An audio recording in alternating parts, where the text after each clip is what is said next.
Hello, and Welcome. welcome to Alternate fucking Casuals. What makes you Fucking casual? It don't matter. What you know. fucking Camera's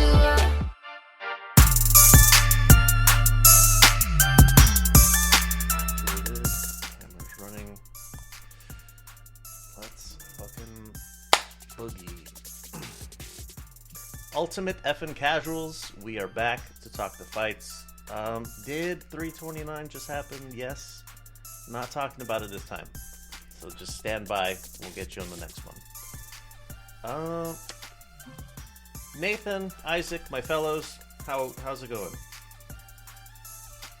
It's going well. You know, we're in that summer period of the UFC combat sports.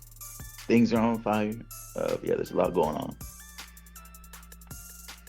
Yeah, it's going well. Going very well. Just riding the wave of the momentum that the UFC's got right now. A lot of big fights have happened, and there's a lot more still to come. Got a huge block of news we're about to get into. Yeah. So, before we get into the MMA stuff, I wanted to talk about a little bit of boxing news that came out. First, Premier Boxing Champions signs with DAZN. This to me is like fucking monumental. All the major players in the boxing side of the house are on one network. This is, I remember DAZN like first came around. This was sort of what like DAZN was marketed to be, right? Yes. Like the one-stop shop. Yeah, I mean it's definitely looking more like a reality now. Yeah, PBC that would be PBC. You would think would be like one of the last pillars to like resist this like merger to DAZN or this move to DAZN, but yeah, it's for real. Yeah, definitely not something I ever thought I'd see, because PBC has always seemed like a more insular company, like really content to live on their side of the street and do nothing else. But them signing with DAZN is like, that's the last barrier coming down. And it's funny, it seems like it's only happened since Zuffa entered the scene. You know, we're like, oh fuck, all right, it's time we quit being mean to each other and team up against the greater evil here. Circle the wagons. I'm excited. I'm an unashamed DAZN Ultimate subscriber. Now I get all the promotions included with my subscription. No pay-per-view prices or anything. It's a little bit more expensive than a Paramount Plus subscription, but that's the price you got to pay to be a boxing fan, I guess. This one was a little weird, and I'm not sure what to make of it. So, Anthony Joshua versus Tyson Fury, we're building up to that at the end of the year. Tyson Fury has a fight on July 24th. Anthony Joshua has a fight on July 25th. And I expect after the AJ fight, they're going to announce when they're doing the Fury fight. Now, the thing that I'm hearing is that they're going to have it at 1 a.m. in London. And I am not sure what to make of this. Clearly an attempt to make sure that the U.S. audience is somewhat near a prime time. What would that be, like 6 or 7 p.m. our time? Yeah, I think so. Okay, that makes sense. Yeah, it just seems a bit crazy. Like, this fight is years, like, late to begin with, and then, like, these dudes are gonna have to stay up until 1 a.m. I mean, that seems a bit wild. Like the UFC card that they did in London, that ended up being, like, at 3 a.m. or, like, 5 a.m., something like that. Like, it was a rough card. I could not imagine, like, being there that night, that early. I mean, that sort of seems very rough. Especially like for how big AJ Fury is. Yeah, I mean, I would imagine you would do that earlier. But I would agree. It probably should just be prime time in the UK and just, forget the Americans, right? Like, enough of us are interested. We will tune in at 3 or 4 p.m., at normal time. But I will say, if there was any fan base that was rabid enough to like pack out the O2 or wherever they end up putting it, it would be the English boxing public. And for how awaited this fight is, I mean, I think it'll still go down just fine, even if it kicks off that late. I think that's probably what they're banking on. But yeah, it just seems a bit wild to me. Because like realistically, like the Americans that would have watched it at like, because I mean, like, would you consider this to be a big fight in the U.S. like American wise? I think this Like will be for a big fight for the just general sporting fans. This is going to be on ESPN. But what I'm getting to is like if you're a boxing fan and like an American boxing fan, you're gonna watch this I don't if give a it's shit at what time 4 it is. p.m. If it's at 4 p.m. or like 9 p.m., you're gonna watch it, right? Of course. But like, do you think the casual base, like, does this pull the casual base? Do you think? Yes, I do. Yeah, I mean, I guess it is. Yeah, it is a big fight. It is a big fight. Like, I'm sure they'll get some marketing behind it. But yeah, it just seems like a little bit of a strange decision. But yeah, I guess yeah, the U.S. is a big market.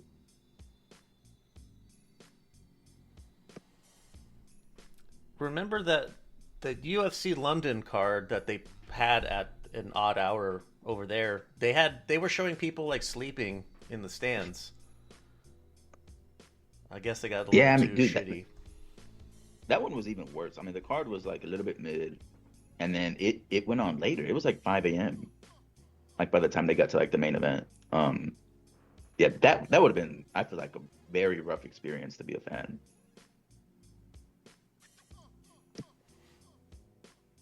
Hmm.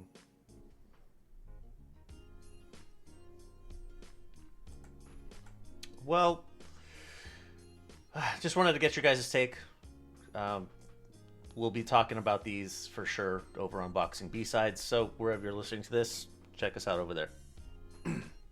Now, into the MMA news. Some of this is a little bit older, but let's get into it anyway. Diego Lopes has confirmed that he wants to move up to 155. After the UFC, the Freedom 250 card, he had said he's ready to fight in a month. I don't know, what are we doing with this? Is that a good move for him? Because like he's wrecking shop at 145. The thing is, you cannot give him another title shot, especially against like if Volk beats Adloev. Like that's not a matchup you can make. Like the fact that he lost the first time pretty convincingly, and then he got like practically an immediate shot against Volk in a rematch that was unwarranted, and he proceeded to lose that one in like a very similar fashion. I just feel like you can't give him another title shot at 145 for the time being. So I'm not upset at a move to 155. Especially, I think his weight cuts were like a little bit rough. At 145, at least he looked like they were. I'm not upset with this. I feel like there's some fun matchups he can make at 155. But yeah, I mean, I guess we'll see how he handles that move up in weight whenever he gets a fight. But yeah.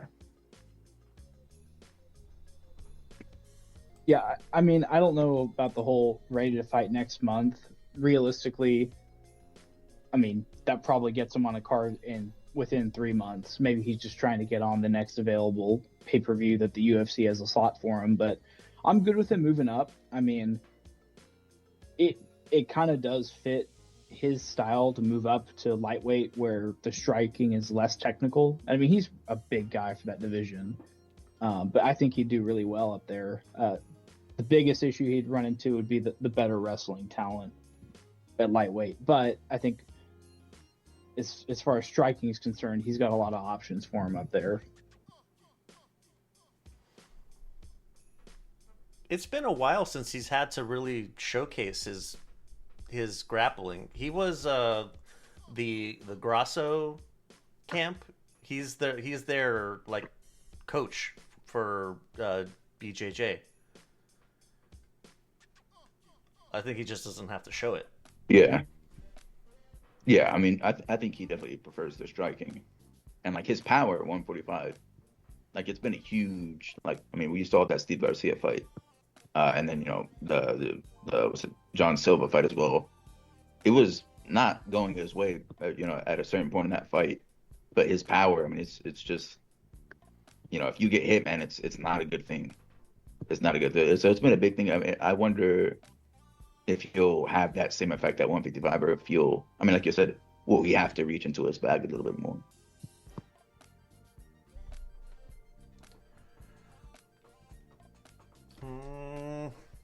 Let's see. This one was breaking a while ago, but Enk Orgil Batarhu versus Elbek Alishov.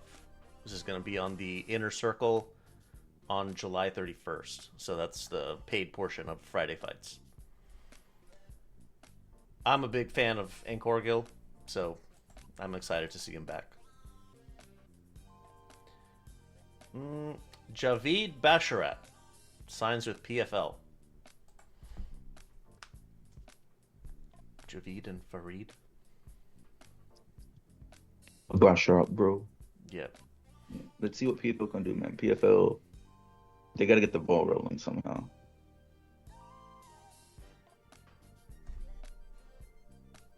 Wasn't there talk that they were going to rebrand as Bellator again? Yeah. Oh God. Yeah. Going back. Yeah. I I have mean, no that's idea not what going to they're help doing. them at this point. Yeah, I have no idea what they're doing.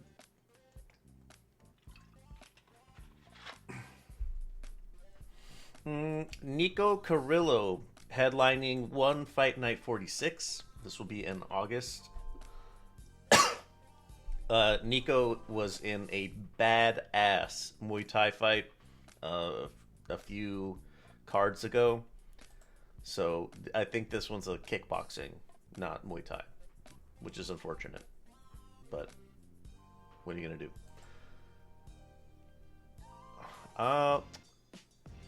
Norris Bartoska, a 5-0 fighter. I think they said he's from Lithuania and with Irish parentage. I don't know. He signs with ONE FC. The internet thought I should know about that, so I'm making sure you all know. This one, I'm not sure if it's been confirmed yet, but Aljamain Sterling versus John Silva on 331. Did you guys hear about that as a possibility? I think I saw a rumor on Twitter, but yeah, no official news. But I think Sterling gets yeah. smoked in that one, man. Yeah, Silva is well-rounded. I feel like even incorporating the ground game would be hard against them. So explosive. But I mean, maybe. They're both around that same area in the rankings. Would be a good fight for a numbered event. Yeah. Speaking of numbered events, Edson Barbosa will be fighting Esteban Ribovic at UFC 330. This is his 35th UFC fight. Bruh. That is quite a career. I remember his last fight, we were talking about him retiring. I mean, he's doing another one. Maybe he's just trying to end like on a good number. Like he doesn't want 34. He wants to end like on a solid number, like 35. But man, Ribovic is that dude's brutal to fight against. We'll see how he looks, but I think actually Ribovic lost his last fight out. But I mean, when he's on, he's very hard to beat. Some brutal striking to go against. But yeah, man, Barboza. It's like those things, you know, like fighters always want to retire and win, but the longer you go, like the less likely it is. So at some point, you're just taking brain damage for like some checks. But yeah, let's see what happens.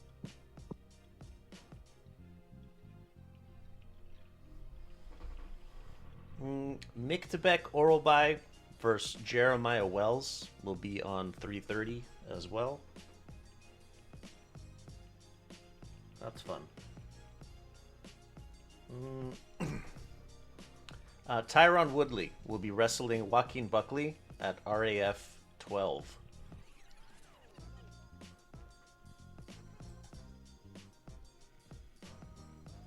Tyron Woodley in the big 2026. Yeah, I mean, but that fight's not outrageous, at least like in RAF. Like no one's gonna be upset about that. Like Woodley's not gonna he's a good wrestler, but even if he loses, there's no like long term damage.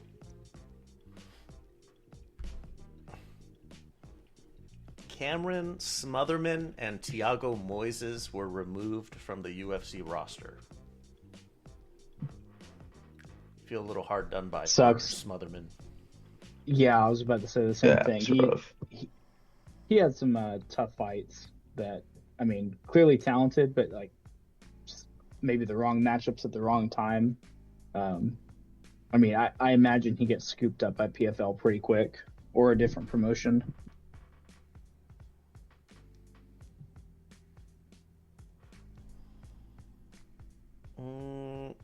GFL, you remember them? They are finally debuting in October with a catchweight fight of 165 between Dylan Dennis and Tony Ferguson. And do we believe it? No, I don't. Do we believe it? I need to see like the fight, the bell ring, and then I'll believe it. But yeah, until then, after especially like very comedic ending the last time out. Yeah, I'm gonna call cap until it actually happens.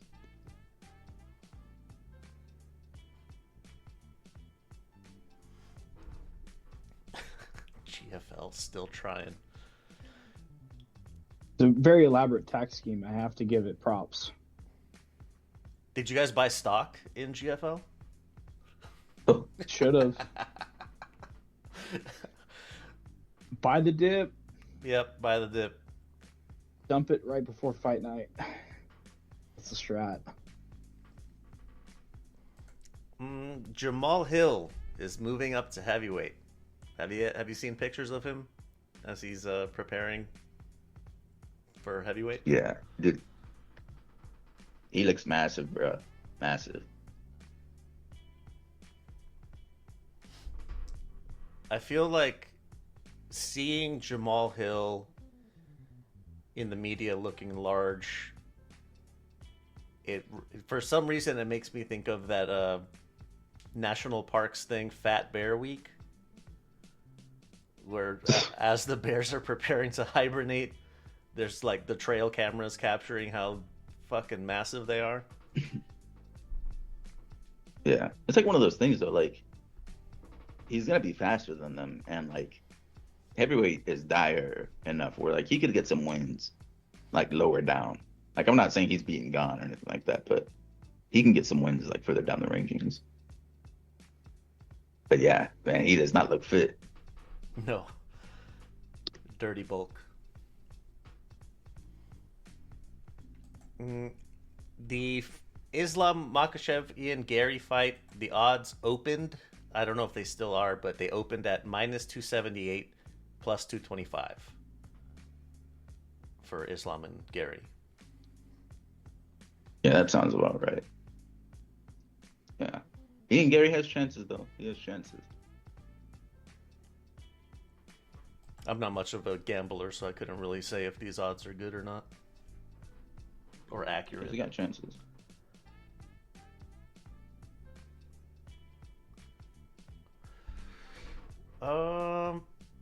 Curtis Blades versus Waldo Cortez Acosta in the works for Noche UFC this September. Yeah, I saw that. Blades, man, he's coming off that like crazy fight against Hoke, and then I think Acosta also is coming off a loss. Was it to Volkov? I think it was. Yeah, a good. That's one of the good heavyweight fights, I'd say.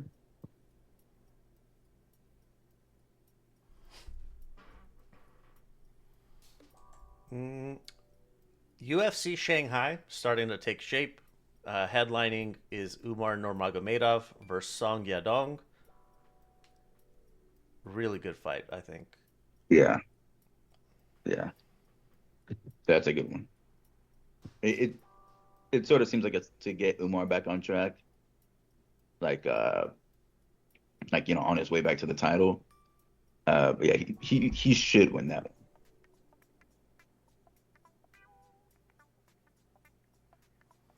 And the co-main, Yan Xiaonan versus Denise Gomez.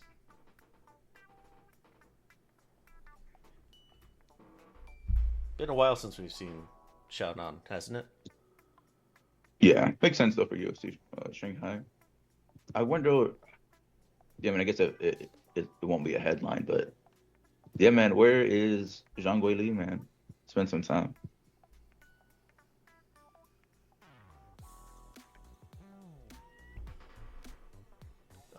Let me take a glance, see if there's any other news.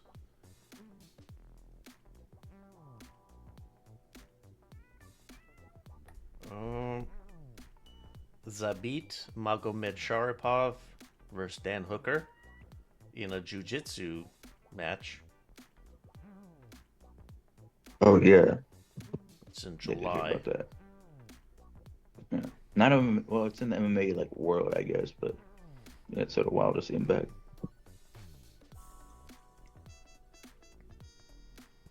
I take those like the UFC, BJJ circuit, RAF, like that. It's the same kind of like tangential thing. You can kind of keep your skills sharp without taking on too much risk.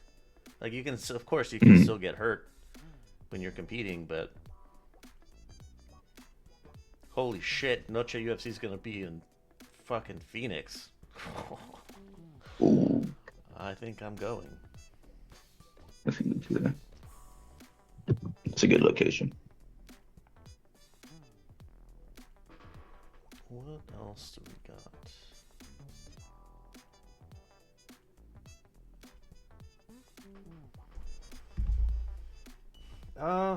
I guess that's it. That's it for the news.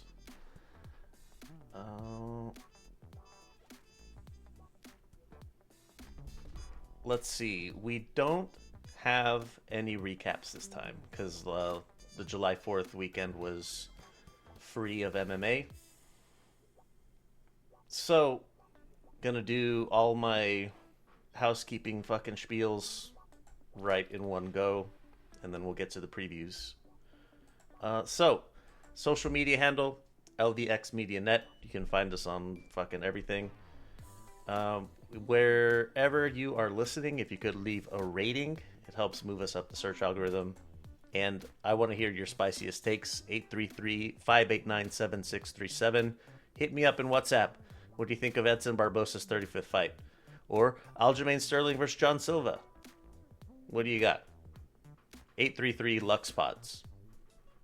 The calendar is lvxmedia.net/MMA. I feel it's pretty well put together, easy to use.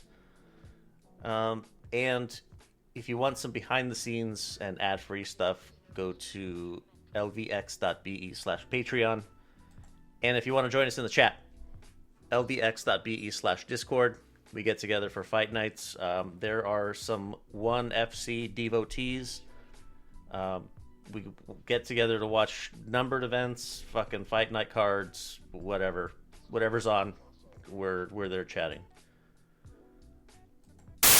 Let's be real.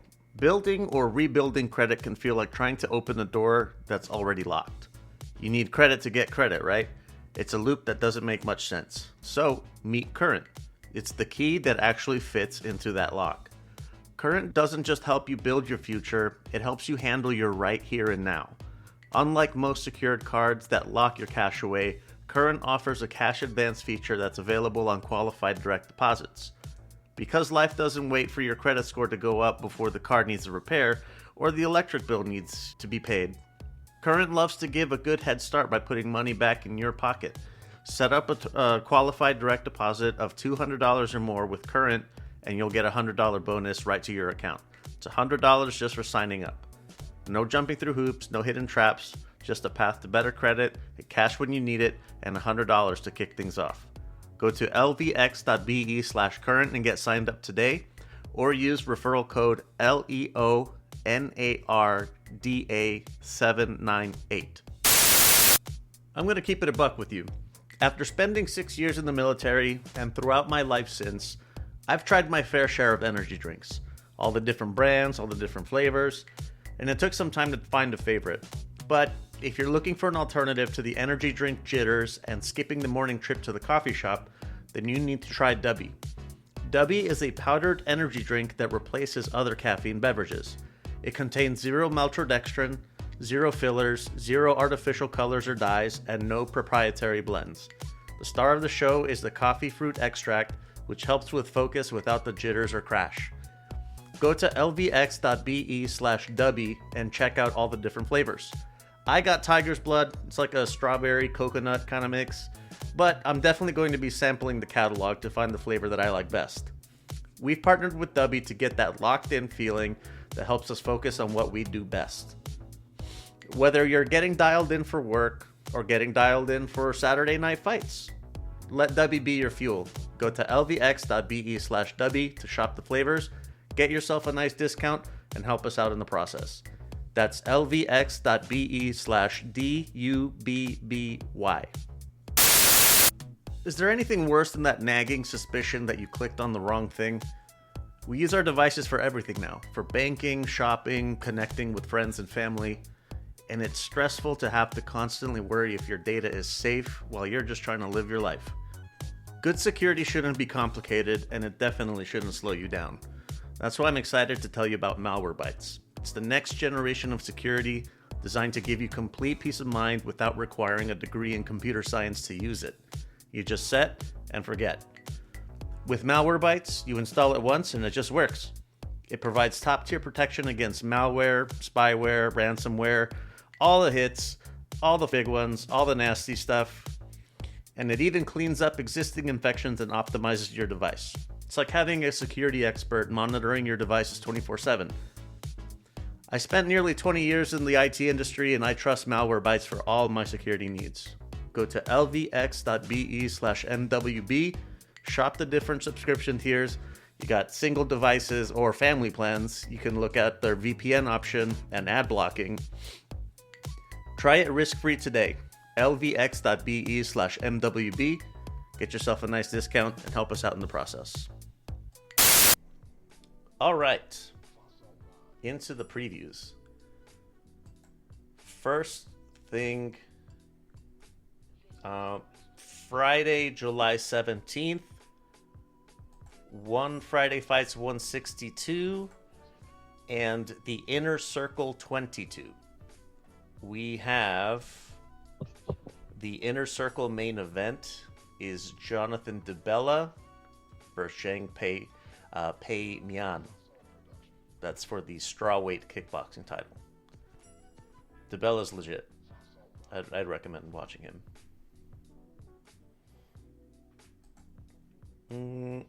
Same day, one Fight Night 45.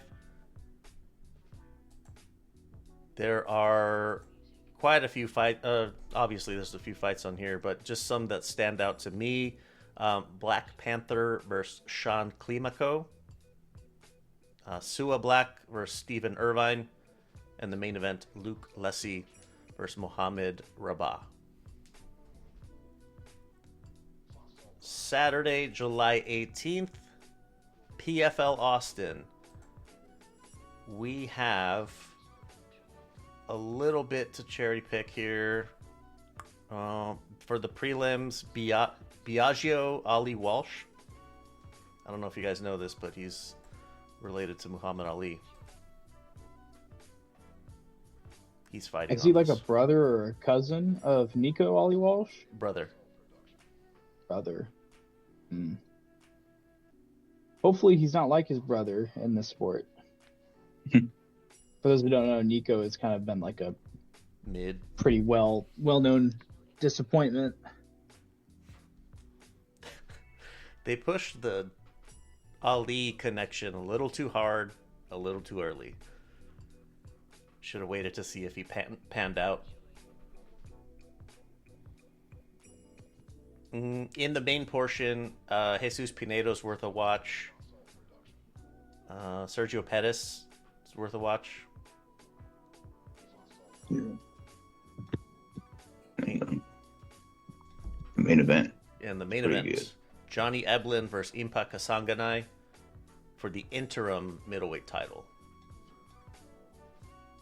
supposed to be Ben Stennis, but honestly, this is like a decent replacement in Bill because he's good.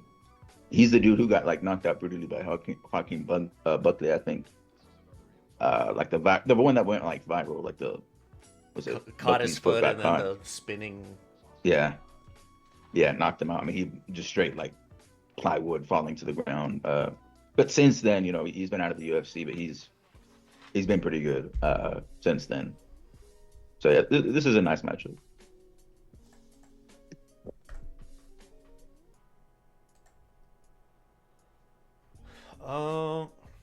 Now, the one thing we got Saturday, July 18th, UFC Oklahoma City.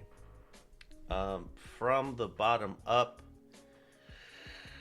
prelims: Alden Correa versus Stuart Nicol, Levi Rodriguez versus Felipe Franco. That's flyweight and light heavyweight. Alan Fry versus Alvin Hines at heavyweight. Austin Bashi versus Jose Delgado at featherweight. And Veronica Hardy versus Dion Barbosa at flyweight. Woof.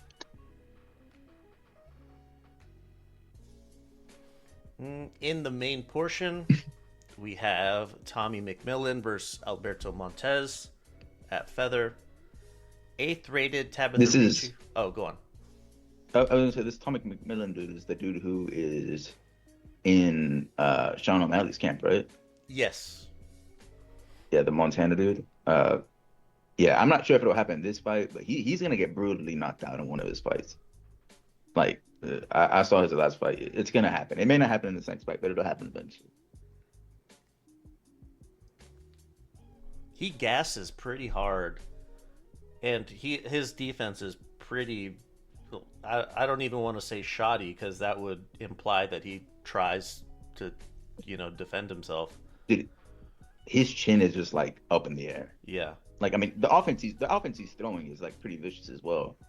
So it's like he might catch you before you catch him, but for someone that like especially towards the top of the division, like if someone knows what they're doing, they're just gonna clock him and he's gonna get slept bad. But we'll see. I mean, his fights. I mean, the last fight was pretty exciting. I mean, he's striking heavy. He had a good run on the Contender Series as well. Yeah. I mean, it definitely makes for like fun action. 8th rated Tabitha Ricci versus Fatima Klein, 11th at strawweight. Fucking Chase Hooper versus Mitch Ramirez at lightweight. Dude, Gunnar it's been King, rough for he Hooper, needs to man. It's been rough. He's He's got to get back on the win. Yeah, he needs a win badly. Yeah, he's like what, 2 losses in a row, or is it 3? I think it's 2, right? And like, he's been finished as well. So yeah, he needs this win bad. He's lost 3 in a row. He got decision by Jim Miller and then knocked out twice in a row in the first round. Jesus. Damn, yeah. I mean, Which if you some start of those racking, I think were like, he just got. I think one of them he was caught in a bad position on the ground. He just ate a really bad shot, like from the heavens. But I mean, he really needs a win here. Like he could be at risk of like getting cut. Honestly, if he got knocked out again. 4 in the first losses. round, 4 losses in a row. That's not good. That's especially for someone young. That's really not good. Yeah, he needs a win. I'm not even heard of this Mitch Ramirez as well, so maybe it's like this. The UFC is trying to give him a soft touch. But yeah, we'll see.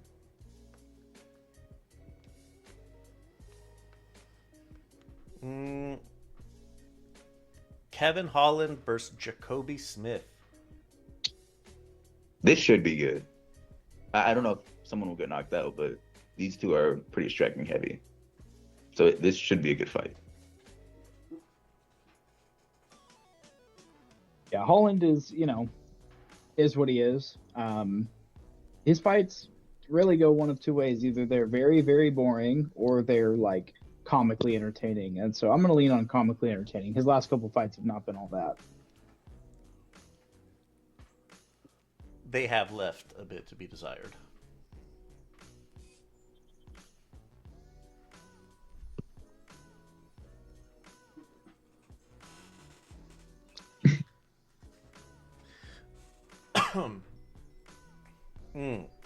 All right, Jared Cannonier, 11th at middleweight versus 13th rated Christian Leroy Duncan.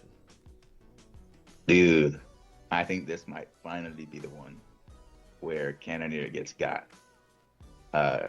Christian Leroy Duncan, he's this British dude, but he actually looks pretty good.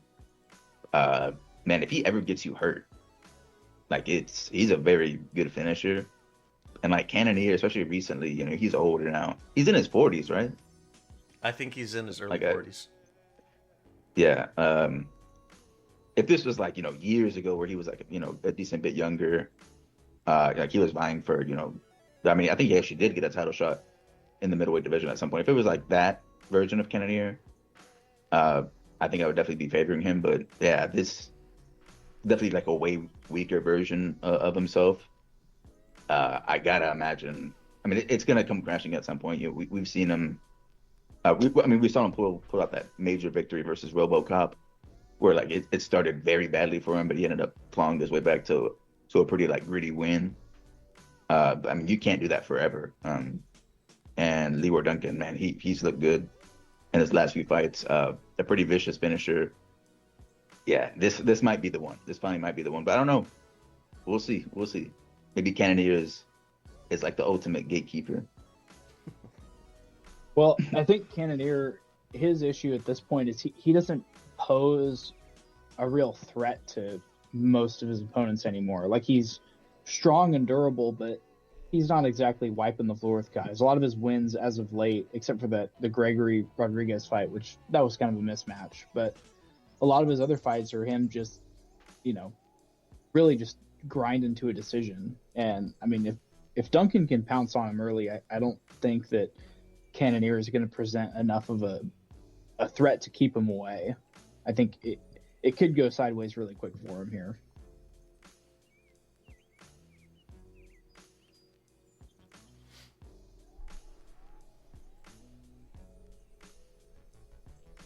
Main event: Dricus du Plessis versus Kamaru Usman. Damn. How do we make Crazy. Can you guys make a case for Usman for me? Oh yeah, the case is that he hasn't learned a thing from the Hamzat fight, and his wrestling still sucks. And Usman has put the very last bit of his knee tendons into, a wrestling heavy approach. I think if he is able to get the first 2 rounds, like even if it's just like lay and pray, right? And du Plessis is forced to strike more recklessly, and Usman's able to counter him late, like there's the blueprint for his decision win, which I don't think he could stop du Plessis. I don't think he could submit him, but he could probably get to a decision. The problem with that is that du Plessis is just so much more athletic and he's so much stronger. And his unorthodox striking style, it's crazy as it is, it does catch people off guard. And I mean, Usman's not seen that kind of that striking before, right? And if he gets into an exchange where du Plessis likes to be, like who knows what could happen? If he touches his chin, like he just may be too old to recover from that point. Yeah, I agree with Nathan. Usman has the experience edge, but I mean, he's older. Like, I want Usman to win. I want him to win, and I think, like, I don't think he's a no-hoper in this fight, but yeah, I mean, DDP is massive for the middleweight division.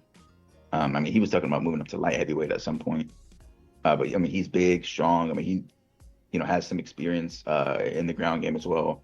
I think, like, if you like strip everything away, I think Usman is a better grappler, better wrestler. But I mean, the size is going to really help DDP. And then, like Nathan said, man, that striking, how do you prepare for it? I mean, how are you going to find someone to mimic his style? Like, it's so unorthodox. Like, yeah, I mean, it's like when we were joking about it whenever DDP was champion, but like, how do you prepare for what he's gonna do if like it seems like DDP doesn't even know what he's doing whenever he's striking. Um, but like I hope Usman can get it done. It would be a massive win, like for Usman to get a win of that caliber this late into his career. Because let's be real, he's old. He's gonna retire soon. But I mean, if he can get a win over the number 2 ranked dude in middleweight, recently former champ, it would be huge. But yeah, it's definitely an uphill battle. But we'll see. I mean, we'll see if he can get it done.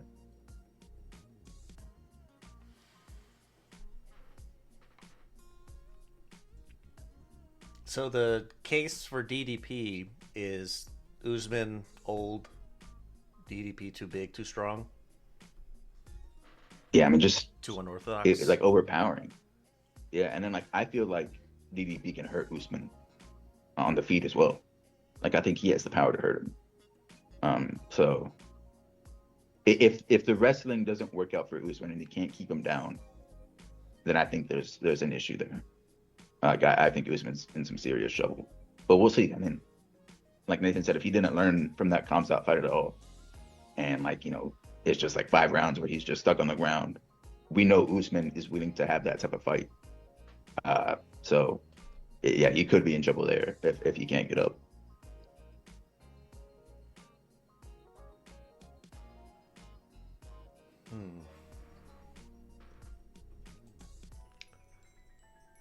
What are the odds on this one? Let me check DraftKings. Yeah.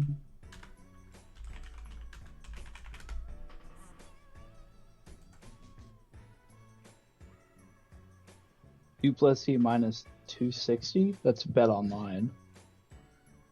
FanDuel has minus 340 for DDP.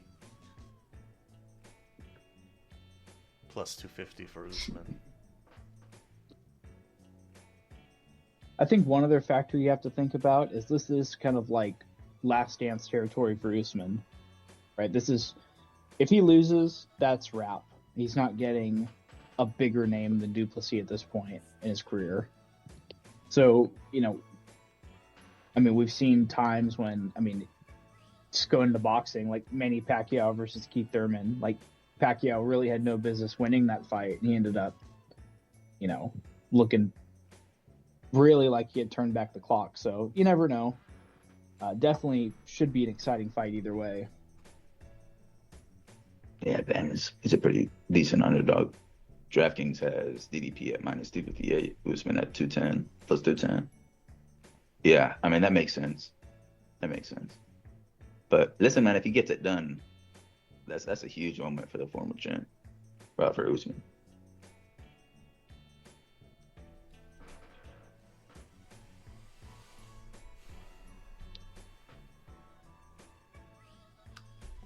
Are any of these fights like striking fan, boxing fan friendly? I honestly don't recognize anybody on the prelims, so I couldn't say. The Cannonier fight probably is. I'd say the main event probably not. Let's see, Holland, Jacoby Smith maybe. I don't know Alberto Montes, but McMillan is a very striking friendly dude. Yeah, I'd say those Cannonier, Duncan. There's probably gonna be a finish in that fight.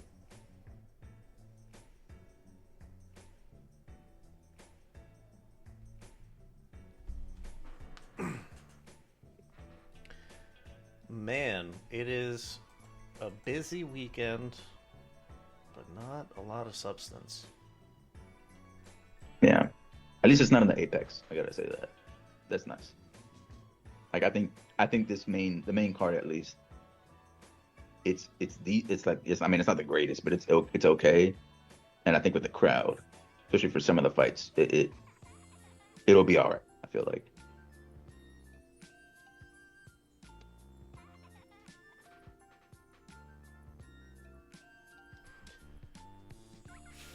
That's all we got. That's all there's on the docket.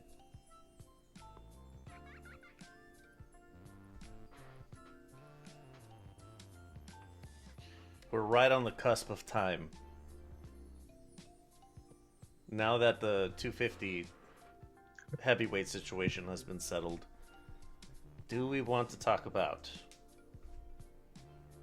Ngannou dream matchups with the UFC heavyweights? Gon Yeah. rematch at this point would be actually Yeah. really intriguing because Gon He's was better like now. low-key whipping him around the first 2 rounds, and it wasn't until Ngannou wrestled that the tide turned. Now, I don't know if we've seen Gon really tested on the ground since then, so he could still be like really not great at wrestling, but he has looked like he's improved overall since then. And Ngannou's older, right? He's Yeah. so 40 something. that would definitely be interesting. Yeah. Yeah, that's one of them. Especially Nganou's a lot better now.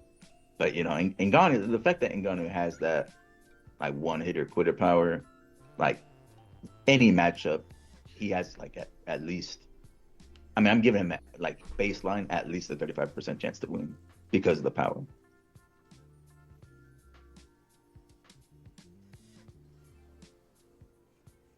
How does Ngannou? I'm not sure if I meant this as a prime versus prime type of thing, but Ngannou versus Aspinall. Yeah, see, that would have been interesting because like Aspinall's a lot faster than Ngannou, but I mean, I don't know, man. I feel like I would have to favor Ngannou in that. Like Ngannou's bigger, like, and Aspinall doesn't have like the greatest defense, so I've got to imagine he gets hit. And I mean, getting hit by Ngannou is like the worst thing imaginable, like in recent UFC history at least. Yeah, I don't know. I'd probably pick Ngannou actually, like just for the fact that I mean, Aspinall was getting like tagged up pretty heavily in that Gon fight. Like I know Ngannou's a lot faster, but I mean, it sort of tells me that Ngannou is going to land at some point, and we've seen what happens when he lands. It's not good. See, I think I'd actually take Aspinall, and I think the reason for that is part of the reason he couldn't get up to Gon was the footwork and the striking keeping him from shooting the double leg. But I think with Ngannou, who's a lot, rawer of a striker, he could probably sneak in a double leg early in the first round, and I think he would run that play at least for the first 2.5 rounds until Ngannou's more tired out before he tries to actually strike with him. And I think he's got the kind of fight IQ where he would really try and pick his moments, I think anyway. But I think I would take Aspinall probably by a decision or a late stoppage. But, I mean, like you said, really anyone Ngannou fights is at immediate risk of knockout. He genuinely only needs one punch.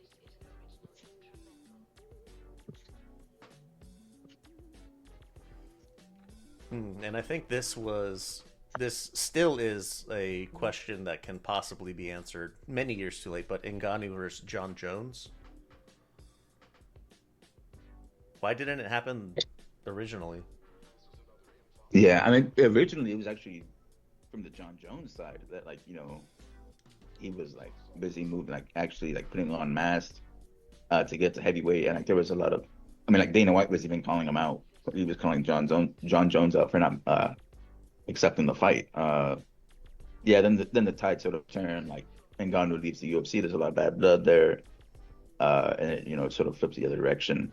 But yeah, I mean, we've spoken about it before, but yeah, in some dream scenario where John Jones gets out of his contract, I gotta imagine like the next hour or like 1 hour after John Jones, it becomes official that he's out of a UFC contract.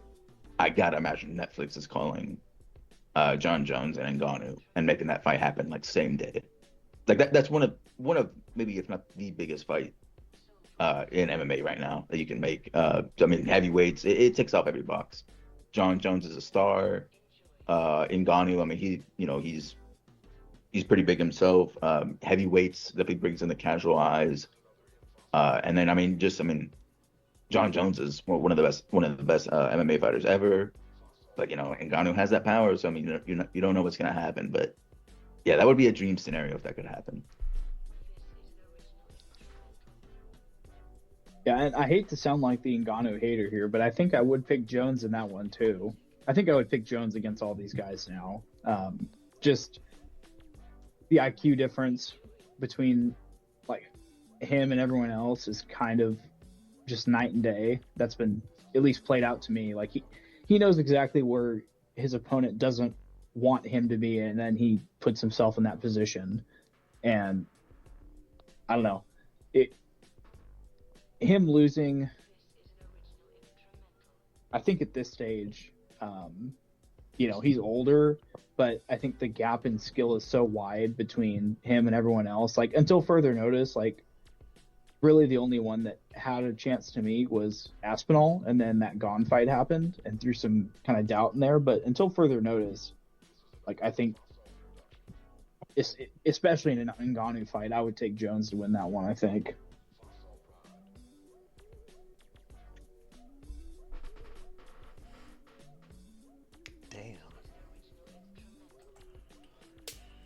And I don't like Jones. I don't say that as a fan of Jones, but I have to call it like I see it there.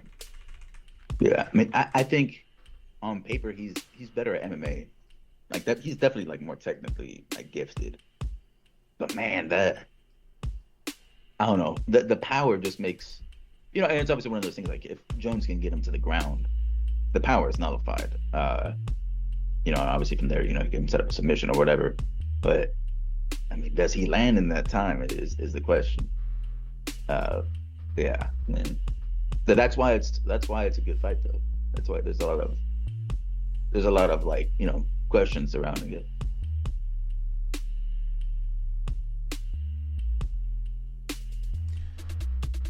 Man, we need to find some new glass breakers. Yeah, this is a light week though. I mean, we got to go through these. Yeah, well, we don't have anything to recap this time, so we'll be back on track next time for sure. Yeah. All right, we are heading into Oklahoma City. Parting words. Yeah. I definitely appreciate. I gotta say these fights. I mean, obviously this DDP Usman card isn't like the greatest, but at least there's like some fans in the arena, which I think definitely does its job to like make the card feel a little bit better. But yeah, not every week is gonna be a banger. But yeah, we've been feasting so far this year, so there's got to be some downtime. Yeah, well, I mean, if this is considered downtime, I mean, we're eating good. I mean, especially this main event, like Duplessis and Usman, like guys, completely different parts of their careers, but I mean, to have such a meaningful fight for both of them on the line here, I mean, it's. I am really interested to see how Usman's potentially last fight goes. I mean, this could be it for him, and man, I'm kind of nervous. He destroyed a lot of guys I used to like back in the day, and I've gained a respect for him over the years that I didn't used to have. So, in a way, I'm kind of rooting for him. I'm interested to see what happens here. Oh, baby. That is it for this edition of the Ultimate Fucking Casuals. We'll see you on the other side of Oklahoma City when we're talking 329. See you.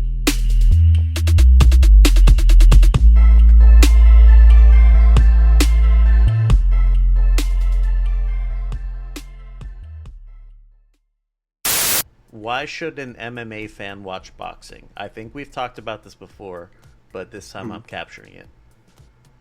Well, let me tell you this. What are the best parts about MMA? The striking. All I gotta say, come on, it's the striking of MMA. If you want to watch all that striking, go watch boxing. Your favorite fighters are Ilia Topuria. I mean, Ilia Topuria is one of the most, I would say, efficient strikers in the sport, and people love him for that. If you like Ilia Topuria, you're going to love Boots Ennis. You're going to love Virgil Ortiz. You're going to love Bam. You're going to love Benavidez. You're going to go crazy over Benavidez, in fact, if you love that type of style. If you don't like nut hugging, come to boxing. We'll welcome you with open arms. If you want to hear more about boxing, you want to start getting into it, join us on Boxing B-Sides.